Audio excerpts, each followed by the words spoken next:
A woman posted a comment online last year, not about her personal life, not about another woman. She said a popular politician had made a bad decision, a policy, a statement, something she disagreed with. Within 2 hours, her mentions were flooded, not with people explaining why she was wrong, not with facts, not with counter arguments, but with rape threats, detailed ones, from strangers who had never met her and never would. And here's the thing, this wasn't breaking news. Nobody ran a segment on it.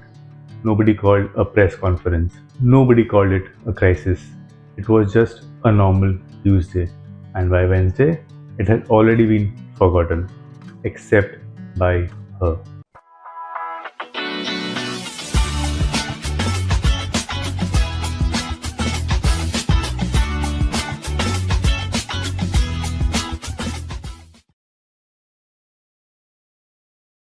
Let's be honest about what a rape threat actually is. It is not desire, it has nothing to do with attraction. A rape threat sent to a woman who disagreed with a politician is not about a body, it is about a voice. It is the fastest, most brutal way one stranger can say to another, "You are not allowed to have this opinion." And unfortunately, many women who speak publicly, especially around politics, culture, sports, or issues people feel strongly about, have experienced some form of this kind of harassment. Not because every disagreement leads to threats, not because every opinion is controversial, but because for some people, a woman's public voice itself becomes the thing they want to attack. And in India, this pattern is not limited to politics. It happens around actors, around public figures, around anyone with a large enough following of men who consider criticism of their favorite a personal attack. The moment a woman's public opinion becomes inconvenient, the response is not counter argument.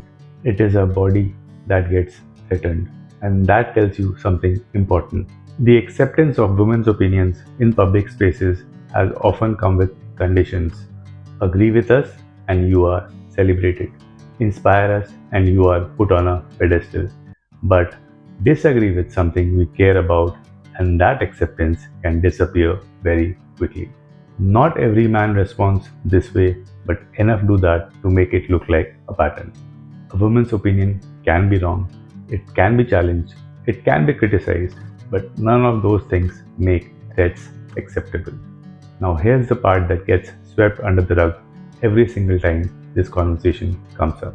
We treat this as an internet problem, a social media problem. Yes, people are braver behind a screen. They say things online they would never say to someone's face.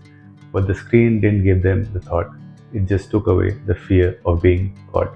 The belief that a woman deserves to be threatened for having an opinion that existed long before the internet did. The internet just gave it a place to go. Think about what we actually teach about women's opinions in India. Not explicitly, not in a classroom, but in the thousand small ways that culture teaches. The woman who speaks her mind at a family dinner gets called aggressive.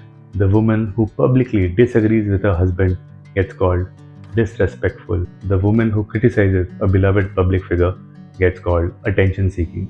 And the woman who receives rape threats for doing so gets told, "Why did you post that? What did you expect?" That last line. That last line is the one thing worth sitting with because it assumes that a woman posting a critical opinion online already knows or should know that her body will be threatened in response and has accepted that as a reasonable cost of having a public voice. We have normalized this so completely that the burden of the threat falls on the woman who received it rather than the men who sent it. He posted something provocative. She should have known better. He sent a rape threat. That's just how it is online. That asymmetry between what she is responsible for and what he is responsible for is not an internet problem. It is a deeply Indian problem about whose voice is considered legitimate and whose body is considered available for punishment when she forgets her place. In India, we have a complicated relationship with women who speak. We worship women as goddesses. Durga, Kali, Saraswati. We put them on calendars and in temples and invoke them before important occasions. And then a real woman made of flesh and opinions and inconvenient thoughts says something we disagree with, and suddenly the goddess disappears, and what's left is a body to be threatened back into silence. We are very good in India at celebrating the idea of a powerful woman. We are significantly less comfortable with an actual one. The rape threat is not the disease, it is the symptom. The disease is a culture that taught enough men that a woman's opinion is something they are entitled to approve or reject, and that rejection can be expressed through a body. That lesson didn't come from social media, it came from homes, from classrooms, from the way disagreement between men and women gets framed and resolved in every space these men grew up in. The woman who posted about the politician was not asking for permission to have an opinion, she just had one. The fact that 2 hours later she needed to lock her account and stop reading her mentions is not her failure, it is ours. Because we built a culture where a woman having an inconvenient opinion is considered more problematic than the men threatening her body for it. And until that changes, the threats will keep coming.